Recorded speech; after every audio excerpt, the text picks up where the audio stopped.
ترک بارڈر کے قریب دوگو شہر میں یہاں سیدانور کے گھر میں پچھلے 10 دنوں سے رہ رہا ہوں، اور ان 10 دنوں میں سیدانور کی اماں نے میرا بڑا خیال رکھا، اور سیدانور کے علاوہ وہ باقی تمام گھر والے عموماً صبح باہر چلے جاتے اور شام کو واپس لوٹتے، اور یوں ان 10 دنوں میں سیدانور نے میرا بہت زیادہ خیال رکھا۔ میں اس گھر میں پہلے دن سے ہی ایک صوفے پر لیٹا ہوا تھا، اور ان لوگوں کے لاکھ کہنے پر میں نے اپنا جگہ تبدیل نہیں کیا، اور اس صوفے پر لیٹا ہوا میرے سامنے ایک بڑا ٹی وی اسکرین لگا ہوا تھا، اور میں رات دیر تک اس پر عثمان سیزن دیکھ رہا کرتا تھا۔ عثمان سیزن کا وہ ایپیسوڈ جس میں جرکوتائی پاپاسگریکوس کو ریسیو کرنے گیا تھا، وہ سارا سین ایک پانی سے بھرے ندی میں بنایا گیا تھا۔ جب یہ ایپیسوڈ ریلیز ہوا تو اس رات میں سیدانور کے گھر سے براہ راست اس ایپیسوڈ کو دیکھ رہا تھا، اور یوں اس طرح رات کو دیر تک ٹی وی دیکھنے سے میں اکثر دن 11 بجے اٹھا کرتا تھا، تو تب تک سیدانور میرا انتظار میں بیٹھی رہتی تھی کہ جب میں نیند سے بیدار ہوتا تو وہ میرے لیے ناشتہ بناتی، اور ویسے بھی اگر مجھے کہیں بھوک لگ جاتی تو میں سیدانور کو کہتا تو وہ کچھ نہ کچھ ترکش فوڈ بنا لیتی۔ ان 10 دنوں میں سیدانور کے ساتھ ٹائم کا بھی دوستانہ رہا، اور پاکستان میں بیٹھے اپنے بھروسے مند بندے کو پہلی دفعہ میں نے سیدانور کے موبائل سے کال کی کہ میں ترک بارڈر کراس کرنے میں کامیاب رہا، اور میرے گھر پر بتا دیجئے کہ میں زندہ اور سلامت ہوں، اور اس کو اپنا پاسورڈ جو کہ 4444 ہان 98 بتاتے ہوئے کہنے لگا کہ میرے ایجنٹ کے اکاؤنٹ میں پیسے ڈال دیا جائے، کیونکہ میرے ایرانی ایجنٹ نے مجھے ڈھونڈ نکالا تھا، اور آج میں جس گھر میں پڑا ہوا ہوں یہاں مجھے سیدانور کے بوڑھے ماما نے رکھا ہوا ہے، جو کہ ڈنکر نہیں تھا، مگر کسی اور کے کہنے پر آرمی کی تلاشی اور خطرے کو مد نظر رکھتے ہوئے میرے پیر ٹھیک ہونے تک مجھے یہاں رکھا ہوا تھا۔ اور اس کے ساتھ ساتھ سیدانور کے موبائل سے میں نے انصار، منصور اور اپنے چھوٹے بھائی سے بھی بات کی، اور انصار کو بائی سیکورٹی کہنے لگا کہ منصور کو آگاہ کرے میں کچھ دنوں میں یہاں سے نکل جاؤں گا، ایسا نہ ہو عین موقع پر وہ نہ ملے تو میں پھنس جاؤں گا۔ تو انصار نے مجھے کہا کہ اگر منصور کا موبائل بند رہا تو میں تمہیں مصطفیٰ کے پاس بھیج دوں گا، جس سے میرا فکر تھوڑا کم ہونے لگا۔ اور کچھ دن بعد میرے بھروسے مند بندے کی کال آئی کہ میں نے آپ کے گھر پر ترکی بارڈر کراس کرنے کی خبر دے دی ہے، اور آپ کے ابو نے آپ کے لیے شاباش میرے بہادر بیٹے کے الفاظ بھیجے ہیں، اور یہ وہی الفاظ تھے جن کے لیے ساری زندگی میرے کان ترس گئے تھے، اور اپنے ابو کے منہ سے یہ الفاظ سننے کے لیے میں نے زندگی میں نہ جانے کیا کیا کارنامے نہیں کیے۔ اور آج ہزاروں کلومیٹر پیدل طے کرتا ہوا ترک بارڈر کے قریب دوگو شہر میں سیدانور کے گھر پر پڑا ہوا ان الفاظ نے میرے اندر ایک نیا روح پھونک دیا، اور میں اپنی منزل کو حاصل کرنے کے لیے مزید انرجیٹک اور جذباتی ہونے لگا۔ خیر، اس گمنام راستوں پر مجھے 3 عدد ایسے دوست ملے جو کہ میرے دل کو چھو گئے، اور آج ان لوگوں سے زیادہ رابطہ تو نہیں رہا، مگر یہ وہی لوگ تھے جس نے تہ دل سے میری مدد کی، اور مجھے ان سے ڈھیر سارا پیار بھی ملا۔ ان میں سب سے پہلے انصار، اور دوسرا یوسف جس کے بارے میں بعد میں ذکر کروں گا، اور تیسری سیدانور۔ ان میں 2 لڑکے اور 1 لڑکی شامل ہے۔ حالانکہ لڑکوں نے مجھے راستہ دکھایا، اور اس لڑکی نے اس گمنام راستوں کو طے کرنے کے لیے میرا ہمت بڑھایا۔ خیر، میں اپنے اسٹوری میں مزید سیدانور کا نام بار بار دہرانا نہیں چاہتا، مگر یہ وہی لڑکی تھی جس نے مجھے میرے پیروں پر چلنے لائق بنایا، اور میرے ہر ضرورت کا خیال رکھا۔ اور ان دنوں ان کا موبائل فون زیادہ تر میرے پاس ہی ہوا کرتا تھا۔ اگر مجھے کسی چیز کی ضرورت ہوتی تو ہمارے درمیان باتیں گوگل ٹرانسلیٹر پر ہوا کرتی تھی۔ جیسے کہ میں نے پہلے بتایا تھا کہ سیدانور کے علاوہ باقی گھر والے عموماً صبح باہر جاتے اور شام کو گھر واپس لوٹتے، تو سیدانور کی اماں جب بھی شام کو گھر واپس لوٹتی تو میرے پیروں کے لیے کچھ نہ کچھ مرہم، دوائی، تیل ضرور لاتی، اور ساتھ ساتھ ذیلی ابلا اور سیدانور کا ابا یعنی سب کے سب الگ الگ سگریٹ کا پیکر لا کر میرے ہاتھ میں پکڑاتے۔ حالانکہ میں سگریٹ نہیں پیتا تھا، مگر وقتی طور پر نسوار کے غیر موجودگی میں پینا پڑا۔ خیر، ان 10 دنوں میں انا نے میرے پیروں پر قسم تجربے کیے۔ وہ کبھی میرے پیروں کو زیتون کے تیلوں سے مالش کرتی، کبھی کھجور میدا کر کے باندھتی، کبھی آٹے کا خمیرہ اور کبھی مرغی سے چمڑا نکال کر میرے پیروں پر باندھتی۔ ان 10 دنوں میں انا نے میرے پیروں کا بہت زیادہ خیال رکھا، اور سیدانور اور ذیلی ابلا نے میرے دونوں ہاتھ اپنے کاندھے پر رکھ کر مجھے گھومنے پھرنے لائق بنایا، مگر میرا بایاں پیر جو کہ جوڑ سے نکل گیا تھا وہ ٹھیک ہو گیا، جس پر میں گھوم سکتا تھا، مگر میرا دایاں پیر جس میں پتہ نہیں کیا مسئلہ تھا، اور یوں ذیلی ابلا گھما پھراتے ہوئے مجھے بار بار ڈانٹتی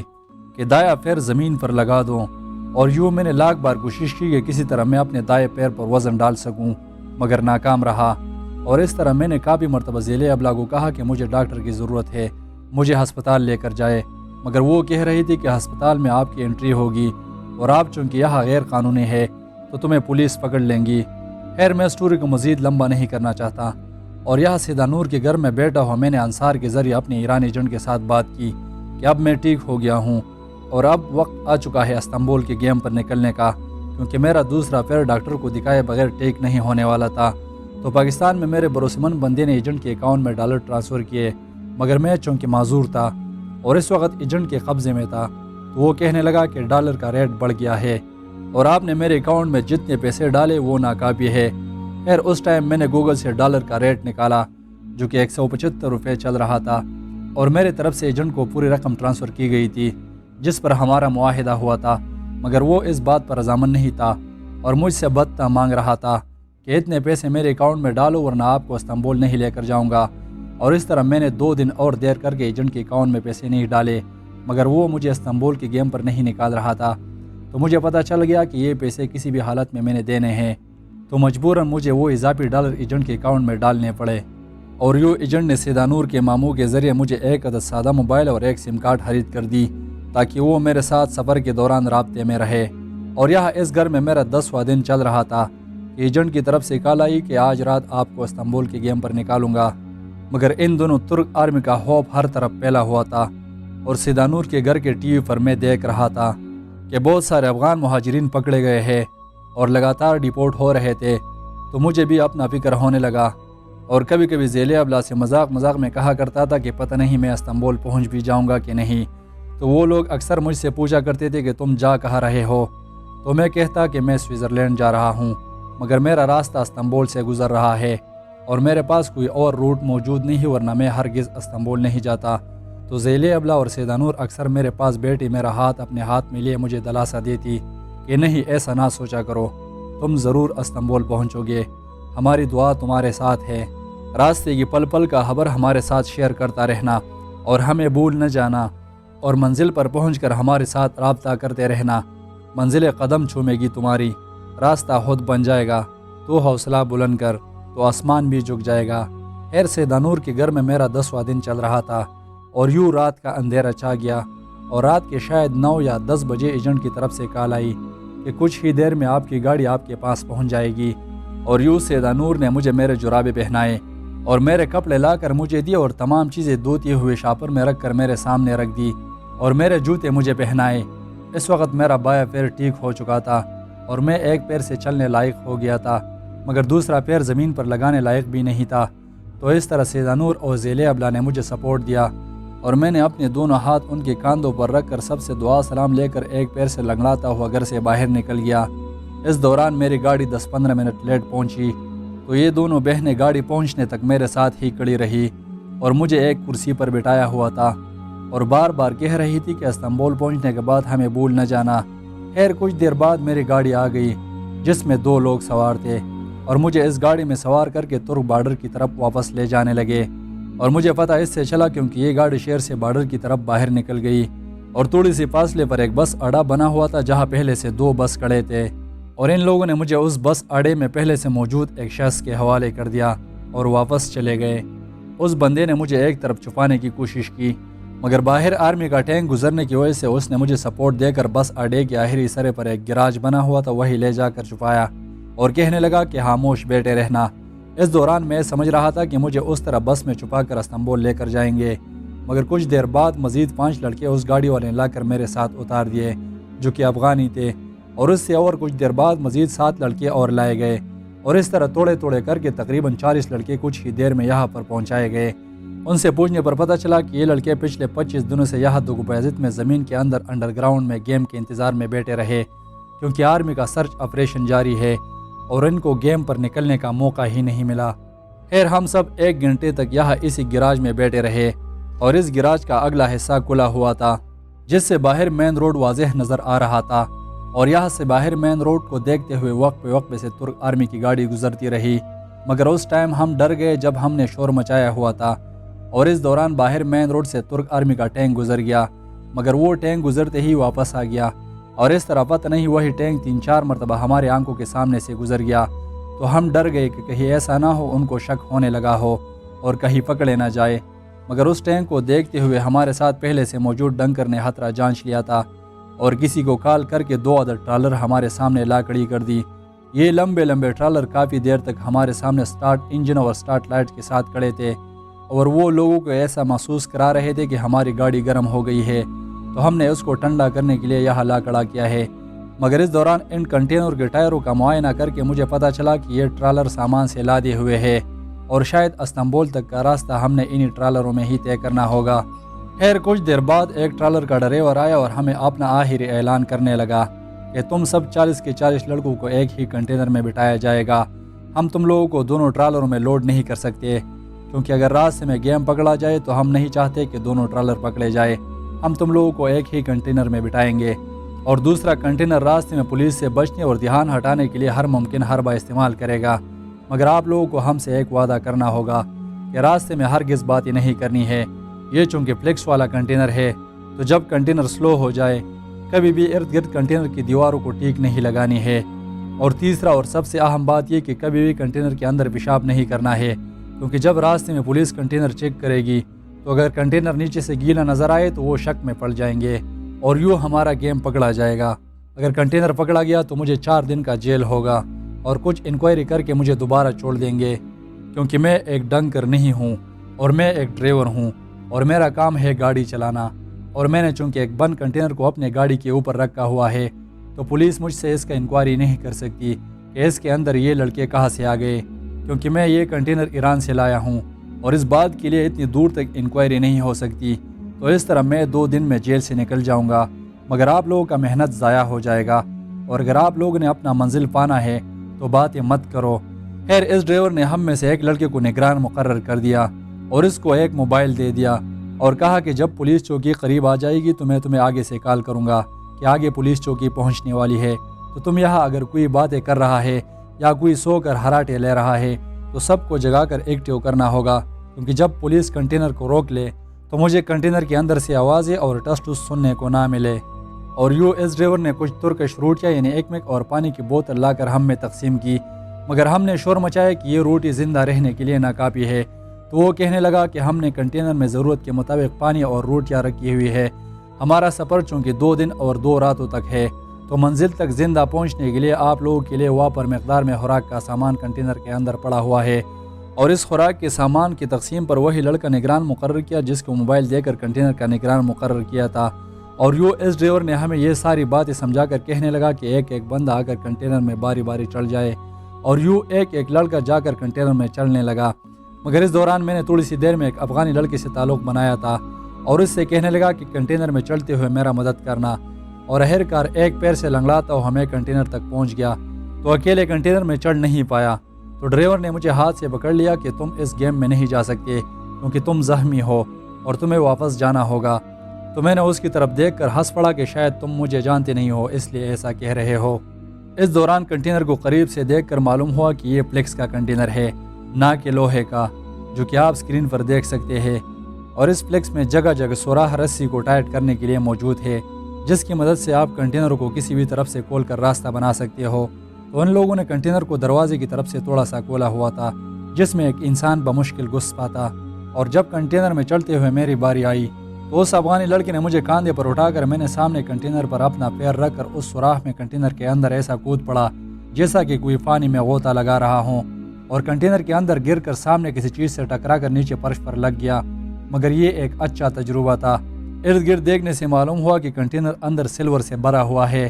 اور سلور وہ واحد چیز ہے جو کہ بجلی کے کھمبوں اور تاروں میں یوز کیا جاتا ہے، اور یہ چونکہ سلور کے بڑے بڑے ٹکڑے تھے تو ان لوگوں نے ان ٹکڑوں کے ایک دوسرے کے اوپر رکھ کر 4-5 بڑے بڑے بلاک بنائے ہوئے تھے، اور ان بلاکس کے درمیان جگہ خالی تھی، تو میں جا کر سلور کے 2 بلاکس کے درمیان ایک خالی جگہ پر نیچے فرش پر بیٹھ گیا جہاں میں ضرورت کے مطابق لیٹ بھی سکتا ہوں اور پیر بھی پھیلا سکتا ہوں، اور نیچے فرش بھی لکڑی کا بنا ہوا ہے جس میں لکڑی کے بڑے بڑے تختے ایک دوسرے کے ساتھ جڑے گئے ہیں، اور ان تختوں کے درمیان چھوٹے چھوٹے سراخ یعنی گیپ بھی موجود ہے، یعنی راستے میں چلتے ہوئے آکسیجن کا کوئی پرابلم نہیں ہے، اور اگر یوں 2 دن اور 2 راتیں مجھے اس رفتار سے آکسیجن ملتا رہے تو میں استنبول تک نہیں مروں گا انشاءاللہ۔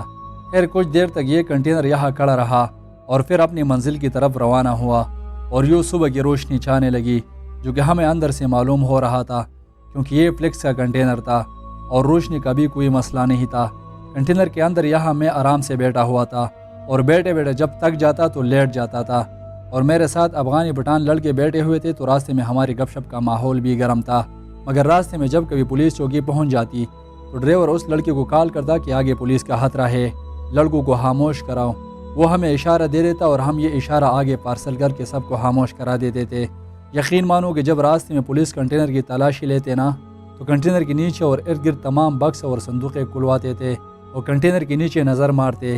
اور کسی لاٹھی سے کنٹینر کو چاروں طرف سے مارتے۔ بس یہ ان کا ایک فارمولہ تھا۔ جب وہ کنٹینر کو چاروں طرف سے لاٹھی کی مدد سے کٹکھٹاتے تو ہم ڈر بھی جاتے تھے، مگر کسی نے اوپ تک بھی نہیں کی اور ٹوٹل 10-15 منٹ کنٹینر کو چوکی پر روکا جاتا تھا اور پھر اپنے سفر پر روانہ ہوتا تھا۔ راستے میں ہمیں کھانے کے ٹائم پر ایک میک دیا جاتا تھا اور پینے کے لیے پانی بہت تھی، مگر ٹوٹل 1 دن اور 1 رات لگاتار سفر کرنے کے بعد لڑکوں کو پیشاب کی ضرورت ستانے لگی اور ہمیں چونکہ ڈرائیور نے منع کیا تھا کہ کسی بھی حالت میں کنٹینر نیچے سے گیلا نظر نہیں آنا چاہیے، تو یہ جس بوتلوں سے ہم نے پانی پیے تھے وہ اب اس مقصد کے لیے ہمارے کام آئے۔ خیر جیسے جیسے ہم استنبول کے قریب ہوتے جا رہے تھے ٹن کا مقدار بڑھتا جا رہا تھا اور دیر رات کو نیچے کنٹینر کے فرش پر موجود سوراخوں میں جان لیوا ٹن داخل ہو رہا تھا، مگر اور کوئی چارہ نہ ہونے کی وجہ سے برداشت کرنا پڑا اور میرے پاس پہلے سے موجود چادر اب بھی موجود ہے جو کہ سیدانور نے دھویا بھی تھا اور چرواہے کی بیوی نے بھی مجھے بہت ساری جرسیاں دی تھی تو میں کمفرٹیبل تھا۔ خیر 2 راتیں اور 1 دن لگاتار سفر کرتے ہوئے جب ہم نے دوسرا دن اپنا لوکیشن چیک کیا تو ہم کاراسو نامی جگہ بلیک سی یعنی کالے پانیوں کے سمندر کے کنارے اپنے منزل کی طرف بڑھ رہے تھے۔ یہ چونکہ دوپہر کا ٹائم تھا تو میں نے اپنے تجربے سے کیلکولیشن کر کے لڑکوں کو بتایا کہ ہم رات 12 یا 1 بجے تک گبزہ عظمت پہنچ جائیں گے۔ لڑکوں نے میرے ساتھ اتفاق نہیں کیا کہ نہیں ہم جلدی پہنچ جائیں گے، مگر مجھے پتا تھا کہ یہ کوئی پاسنجر بس نہیں ہے بلکہ ایک ٹرالر ہے جس کا رفتار عموماً سلو ہوتا ہے۔ گبزہ عظمت وہی جگہ ہے جہاں تک میرا ایجنٹ کے ساتھ بات ہوا تھا اور گبزہ عظمت سے استنبول تک کافی راستہ ہے، مگر ایجنٹ کے مطابق وہ میں نے اپنے ہرچے پر ٹیکسی لے کر آگے جانا ہوگا۔ خیر لوکیشن کے مطابق جب ہم عظمت کے قریب پہنچے تو میں نے ایک لڑکے سے موبائل لے کر استنبول میں موجود انصار کے دوست منصور کو کال کرنے لگا، مگر اس کا نمبر بن جا رہا تھا۔ میرے پاس ایجنٹ کا خریدا ہوا اپنا سادہ موبائل تو ہے، مگر سم کارڈ میں بیلنس نہ ہونے کی وجہ سے یہ میرے کسی کام کا نہیں ہے اور اس لڑکے کے موبائل سے لگاتار منصور کو کال کر رہا تھا، مگر عین موقع پر منصور کا نمبر بن جا رہا تھا۔ حالانکہ جب میں سیدانور کے گھر سے نکل رہا تھا تو میں نے منصور کو بائی سیکورٹی سمجھایا تھا کہ کسی بھی حالت میں اپنا موبائل آن رکھنا ہے،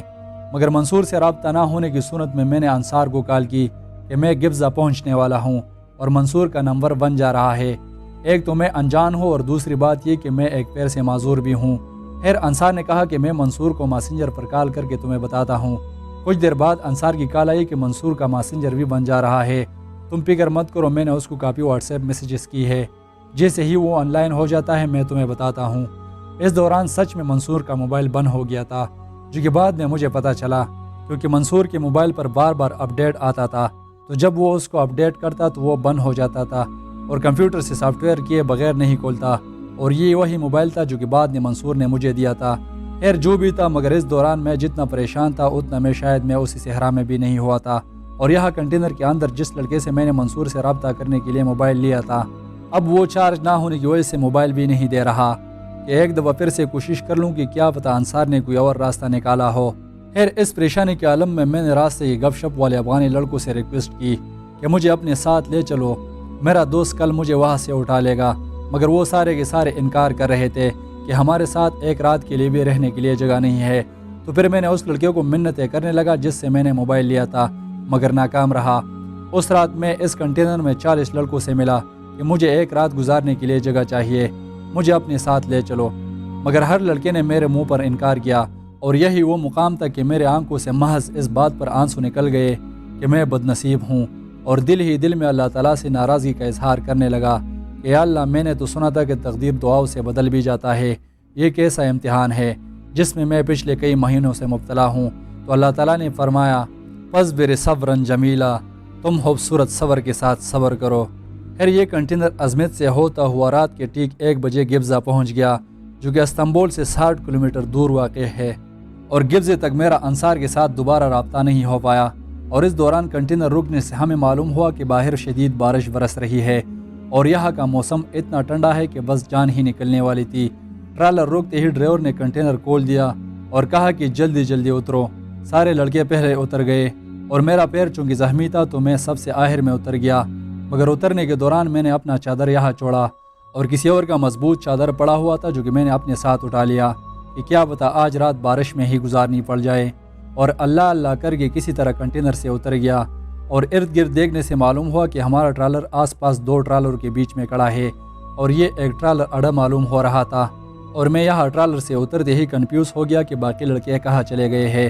تو ڈرائیور نے مجھے اشارہ دیا کہ اس طرف بھاگو، پولیس دیکھ لے گی۔ میں شدید بارش میں وہی چادر اپنے اوپر بچھاتا ہوا ایک پیر سے لنگڑاتا ہوا اس طرف چلنے لگا۔ وہ 40-50 میٹر کا فاصلہ تھا۔ جب میں وہاں پہنچا تو باقی سارے لڑکے ایک دیوار کے پیچھے پولیس کے ڈر سے چھپنے کے لیے کھڑے تھے، اور اس ٹھنڈی رات میں یہ زوردار بارش کی پانی ہر ایک کی وجود سے نکل گئی، اور میں نے چونکہ اپنے اوپر چادر بچھایا ہوا ہے تو کسی بارش سے گیلے مرغے کی طرح ایک ٹانگ پر کڑا ہوا ایک طرف کڑا ہر کسی کو حیران نظروں سے دیکھ رہا ہوں۔ ہر ایک لڑکا اپنے اپنے دوست سے رابطے میں ہے کہ آپ کے پیچھے کچھ ہی دیر میں ٹیکسی آ رہی ہے، مگر یہاں ایک میں ہی ہوں جو کہ اللہ کے آسرے پر کھڑا ہوں۔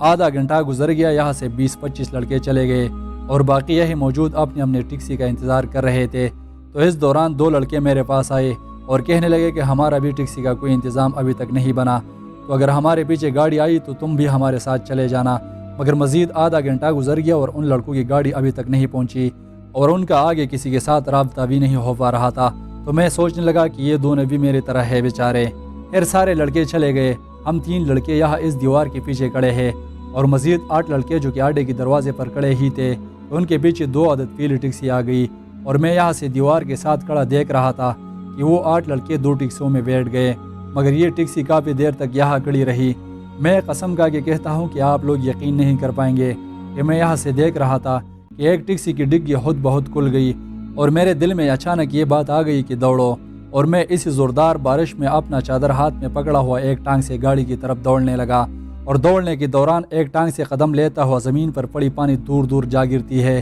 مگر حیرانگی کی بات یہ تھی کہ ڈرائیور بھی گاڑی کے اندر بیٹھا ہوا ہے، اور اس کے پاسنجر بھی لوڈ ہے، اور یہ وہی کا وہی کڑا ہے، اور پیچھے ڈگی کھلی ہوئی ہے، اور یہاں سے میں ایک ٹانگ سے شاہین میزائل کی طرح سیدھا جا کر ڈگی میں گر کر ڈگی اپنے پیچھے بند کرنے لگا۔ یہ ٹیکسی مزید 4-5 منٹ تک یہاں کھڑا رہا اور روانہ ہوا، اور میں بھی سوچنے لگا کہ جس نے بھی مجھے پہلے دیکھ لیا میں خود کو ان کے حوالے کروں گا، اب چاہے وہ ترک ہو یا افغانی، اور مجھے یقین تھا کہ اگر میں اپنے آپ کو اس ترک ڈرائیور کے حوالے کروں تو وہ یقیناً مجھے اپنے گھر لے کر جائے گا۔ مگر اس دوران گاڑی کافی دیر تک چلتی رہی، اور میں تنگ ہو کر سوچنے لگا کہ یہ اب کہاں جا رہا ہے۔ میں نے پیچھے سے ڈگی کٹکھٹائی کہ میں ڈگی میں ہوں، تو کچھ دیر بعد ڈرائیور نے گاڑی روک دی اور ڈگی کھول کر مجھے نیچے اتار دیا، اور تھوڑا سا غصہ بھی ہونے لگا کہ تم کب ڈگی میں چڑھے ہوئے ہو، اگر پولیس گاڑی پکڑ لیتی تو میرا ٹھکانہ تو جہنم تھا۔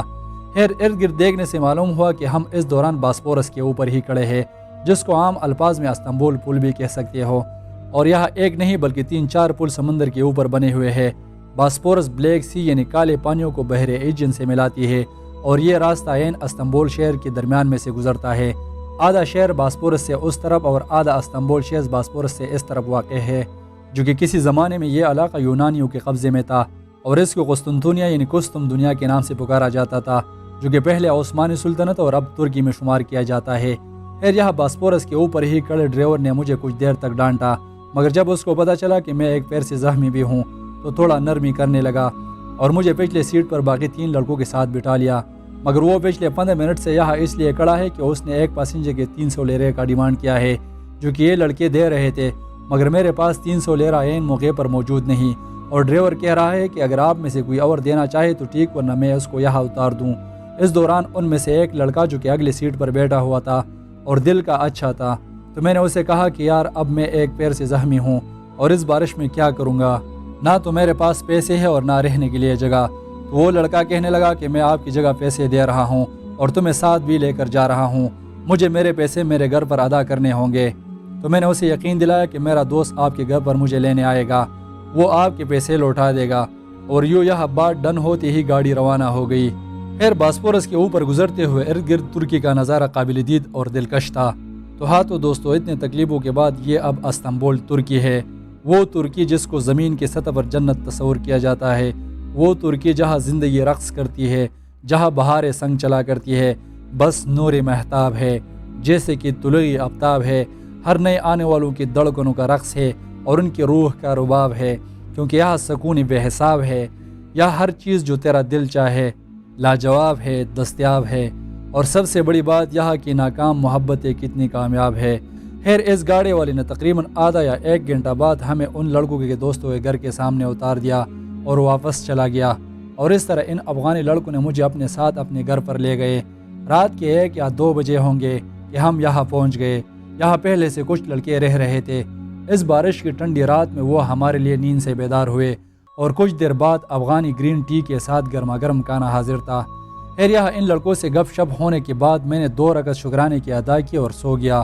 کل صبح جب ہم بیدار ہو گئے تو انصار کے ذریعے میں نے ایک دفعہ پھر منصور سے رابطہ کیا، مگر وہ ہم سے بہت دور سلطان بلے میں رہ رہا تھا، اور وہ چونکہ ڈیوٹی پر تھا تو وہ میرے پیچھے نہیں آ سکتا تھا، بلکہ مجھے وہاں جانا پڑے گا۔ مگر پرابلم یہ ہے کہ کل رات ان افغانی لڑکوں نے میرے جگہ ٹیکسی والے کو پیسے دیے ہیں جو کہ میرے پاس نہیں ہے، تو مجھے مجبوراً اپنا موبائل سم کارڈ سمیت اس لڑکے کو دینا پڑا جو کہ مجھے ایجنٹ نے خرید کر دیا تھا۔ خیر میں نے یہاں سے 400 لیرے میں ٹیکسی پکڑ لی اور منصور کی طرف روانہ ہو گیا، اور ایک دفعہ پھر باسپورس یعنی استنبول پل کراس کر کے سلطان بیلی منصور کی رہائش پر پہنچا۔ وہاں منصور کا دوست یوسف مجھے گاڑی سے ریسیو کرنے آیا تھا، اور میرے گاڑی کا کرایہ اس وقت میرے پاس پیسے نہ ہونے کی وجہ سے یوسف نے ادا کیا۔ یوسف مجھے اپنے رہائش گاہ پر لے جانے کے بعد منصور سے ملاقات ہو گئی، مگر دیکھنے سے پتہ چلا کہ یہ دونوں ایک بیکری میں کام کر رہے ہیں اور یہاں اسی بیکری میں رہتے بھی ہے۔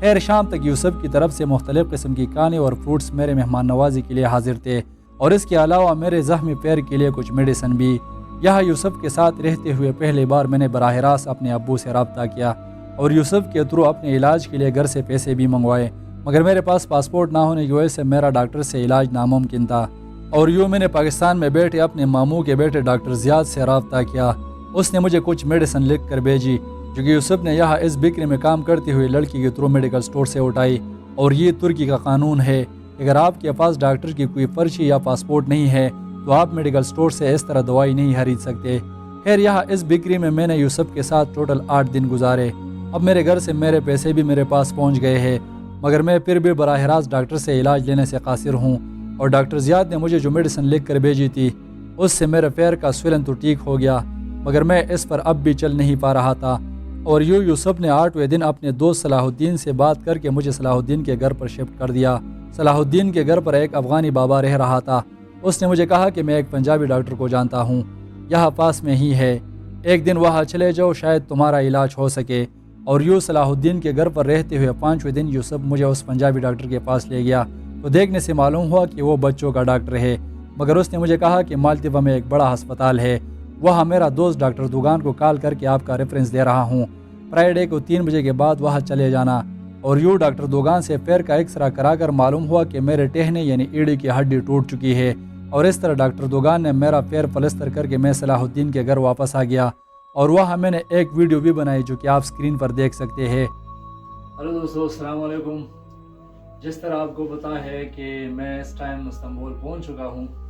اور یہ آپ میرے حالت دیکھ سکتے ہیں، ایک ٹانگ میری ٹوٹ گئی ہے، اور یہ جو ٹانگ تھی یہ میرے جوائنٹ سے نکل گئی تھی، اور یہ ٹانگ ٹوٹ گئی تھی، تو یہاں پر ڈاکٹر کا بہت سارا مسئلہ بنا ہوا تھا، جس طرح میں نے پچھلے آپ کو ویڈیو میں نے آپ کو بتا دیا۔ تو شکر اللہ کا ابھی میں ٹھیک ہوں، بس ڈاکٹر نے 2 مہینے کا ایڈوائز دیا ہے کہ لیٹے رہوں گا، تو انشاءاللہ العزیز آگے آپ کو اپڈیٹ کرتے رہیں گے اور ہمارے ساتھ رہیے۔ ایک تو وہ دن تھا جب میں اس صحرا میں پڑا ہوا پیاس سے مرنے کے کگار پر تھا۔ اس وقت اگر مجھے اپنے قبر کی تخت خود لکھوانے کا موقع ملتا تو میں وصیت کرتا کہ ایک ماں کا خود سے تکا ہارا بیٹا سو رہا ہے، دعائیں مغفرت کرتے ہوئے جائیے۔ اس وقت میرے بس میں نہیں تھا، ورنہ میں خود کو گلے لگا کر روتا، مگر خیر چلو مسکراتے ہیں ان حادثوں پر جنہیں خود پر حاوی دیکھ کر لگا تھا کہ زندگی اب ختم ہونے والی ہے۔ جب برسوں کا سپنا اچانک ایک دن میں پورا ہو جاتا ہے نا، تو ہمیں وہی دن بہت زیادہ یاد آتے ہیں، جس دن ہم سب سے زیادہ مشکل میں ہوتے ہیں، جس دن ہماری امیدیں آنسوں میں نظر آتی ہے۔ میں جانتا ہوں اس دن انسان بہت غصے میں ہوتا ہے، تکلیف میں ہوتا ہے، اور اندر ہی اندر ہار چکا ہوتا ہے، لیکن میری جان پھر سے اٹھو، ایک بار سمجھو کہ پھر سے شروع کرنا ہے کچھ۔ یہ وہی وقت ہے جو تم کو یا تو ہرا دے گا یا جیت جاؤ گے پوری دنیا سے، اور اس کے بعد ایک وقت ایسا آتا ہے کہ آپ منزل کی فکر نہیں کرتے، آپ راستوں سے محبت کرنے لگتے ہو، سفر کا مزہ لینے لگتے ہو، ہر موڑ سے آپ کو عشق ہونے لگتا ہے، اور آپ بس ہواؤں کے ساتھ بہنے لگتے ہو۔ شاید زندگی یہی ہے، کہاں پہنچنا ہے، کیا ہوگا، وہاں کی فکر کیوں کرے، کیوں نہ ابھی جو یہاں ہے اس کا مزہ لے۔ تو ہاتھوں گمنام راستوں کو دیکھنے والے دوستو، تم لوگوں نے میرے ہاتھوں سے بہتا ہوا خون دیکھا، فتح دیکھی، مگر اس فتح کا سفر نہیں دیکھا۔ تم نے مجھے جیت کی جنگ میں مصروف تو دیکھا، مگر ہار کو ہمت میں بدلتے ہوئے نہیں دیکھا۔ ایک باہمت انسان شکست سے سیکھتا ہے، مگر کبھی ہمت نہیں ہارتا، کیونکہ ہمیشہ ہمت کی جیت ہوتی ہے۔ اور قرآن شریف میں اللہ تعالیٰ فرماتا ہے وَإِنَّ مَعَ الْعُسْرِ يُسْرًا، بے شک تنگی کے بعد راحت ہے۔ اور ایک آخری بات جو میں کہنا چاہوں گا، جو گرنے سے ڈرتے ہیں وہ کبھی اڑان نہیں بھر سکتے۔ یہ جو سامنے دکھائی دے رہا ہے نا، یہ گریز بارڈر ہے۔ تو اس وقت ہم گریز بارڈر کے پاس ہی کھڑے ہیں، اور یہ ہم ترکی میں کھڑے ہیں۔ یہ سارے میرے دوست ہیں، یہ آپ دیکھ رہے ہو۔ چاند دانش بھائی ادھر آؤ، ہائے ہائے کر لو اپنا۔ کیا حال ہے بھائی؟ سب ٹھیک؟ دراصل سین یہ ہوا کہ رات کو تقریباً 12 بجے ہم کو ترک انٹیلیجنس نے اٹھایا تھا، اور پتہ نہیں یار کافی دنوں تک ہم ان کے پاس تھے تو نظر بند ہی رہے۔ پولیس کا خطرہ ہے، باہر نکل نہیں سکتے۔ میرا دوست بھی میرے ساتھ کھڑا ہے۔ تو انشاءاللہ ابھی اٹلی کے سفر پر ہم روانہ ہوں گے، تو اگلا ملاقات آپ سے اٹلی میں ہوں گی۔ یہ میرا دوست ہے، کافی پریشان بھی ہوئی۔ ادھر بیچ میں نہر ہے، اور نہر سے اس طرف وہ سامنے جا رہے، شاید آپ کو نظر آ رہے ہو۔ حالانکہ یعقوب منگ پسر روان دی قرآن تو گرے دل تو پڑے دو زینش تیا خو گینا۔ یہ پودے کھڑے تو پولیس سے بچنے کی کوشش کر رہے ہیں۔ تو اس ٹائم اب یار معلوم نہیں ہے پہنچ جائیں گے یا پہنچ نہیں پائیں گے۔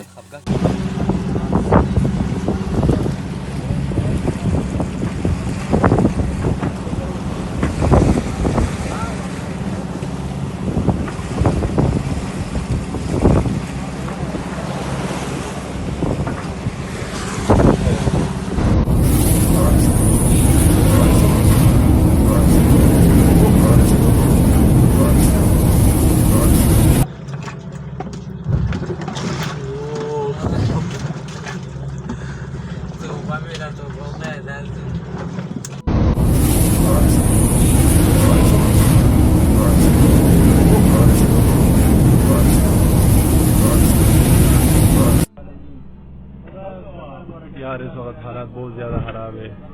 شپ بالکل ڈوبنے کے قریب ہے، بالکل پانی حد سے زیادہ چڑھ رہی ہے، بار بار شپ کے اندر پانی آ رہی ہے، لوگوں میں خوف و ہراس پھیلا ہوا ہے، سب دعائیں مانگ رہے ہیں۔ اللہ خیر، اللہ بہت خراب ہے، بہت زیادہ 6 منٹ تک ویڈیو لمبی ہو رہی ہے تو اتنا کافی ہے۔ خوف اتنا کہ آپ اللہ سوچ بھی نہیں سکتے۔